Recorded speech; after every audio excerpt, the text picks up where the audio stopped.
Some of you, I know for a fact, are extremely disorganized when it comes to making progress in the language you're learning. So I'm basically making this video to show you how you can create a language learning schedule and how you can make progress without kind of flopping about and, taking days off, etc. So let's get straight into it.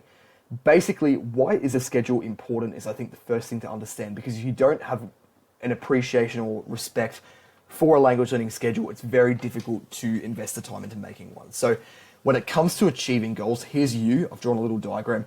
Here's your goal. But you don't just magically teleport to your goal. You actually need to do things to achieve your goal.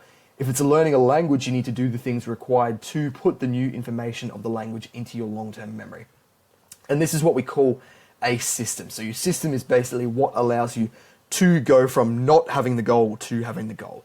Your system could be flashcards. It could be a bunch of other things.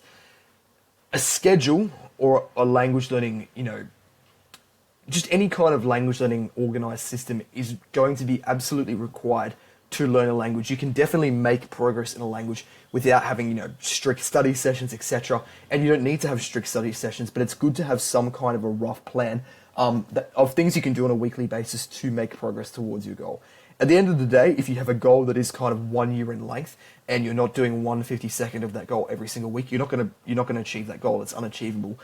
Very clear and simple. So we need to have some kind of system to make progress towards our goal, and that's what we're going to talk about on the next slide.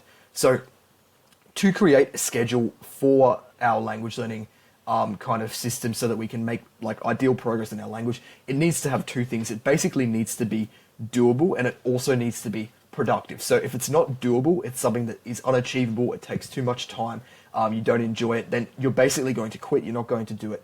And it effectively doesn't matter because you're not going to implement it anyway. It also needs to be productive. So if you're setting yourself a doable language learning schedule of just absolute nonsense, apps only and nothing actually productive, you're not actually learning anything, you're not investing enough time, then you might as well, obviously, I wouldn't say you might as well not do it because you'll still make some progress. But if it's not particularly productive, it's not going to be doing you many favors in regards to learning a language. So what we need to do is decide on which high ROI language learning tasks we can do every single day or often to make progress in a language. If you don't know what high ROI means, it literally means high return on investment.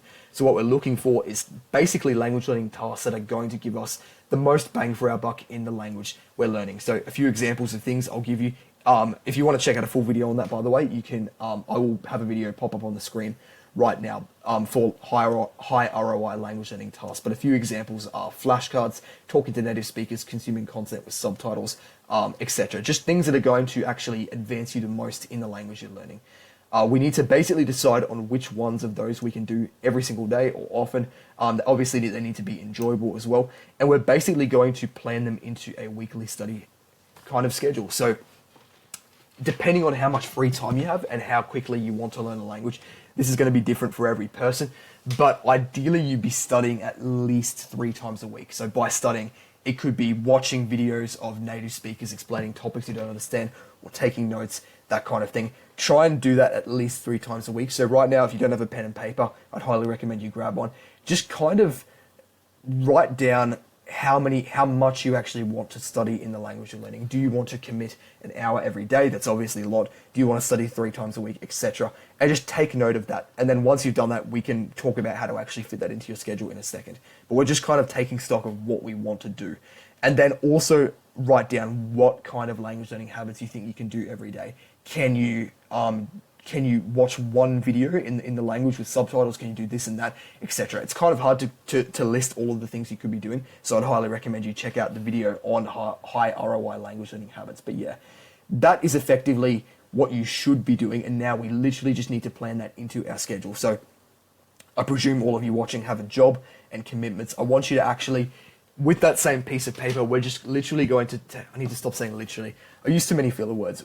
We basically need to take stock of how much free time you have on a weekly basis. So you obviously have a job and commitments and you have sleep, but we also have the same 168 hours in a week. So I want you to write down all the commitments and things that take time away from you to basically establish how much free time you have on a weekly basis. So you have to take out your sleep, that's 8 hours a night, you have to take out your job, you have to take out meals, etc.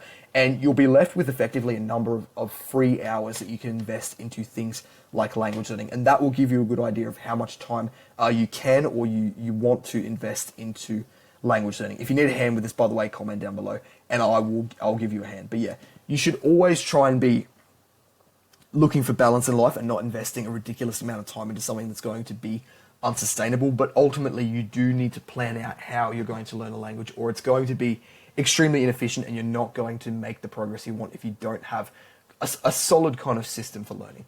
So yeah, I'll give you an example of mine at the moment. At the moment, I'm trying to do flashcards and watching a video with subtitles and reading every single day in the language that I'm learning, which is Russian, those three things. And then a few times a week, I'm taking tests in the language that I can just find for free online. And I'm also studying problems that I have at the moment. I don't have too many problems in the language at the moment. It's more just learning vocab and kind of thinking faster and being able to remember words, etc. But yeah, that's literally it. Just set yourself something that is going to be sustainable for you, and yeah, work through it, constantly innovate it, make it better over time. And that's literally it. If you want help becoming better at learning languages, you can join our Discord, which is in the description, and you can subscribe if you want. I've also got a link in the description to my coaching, which is my course, which is the Language Learning Accelerator, if you wanted to check that out as well. But yeah, thank you for watching. Hopefully this video has been useful, and have a good one.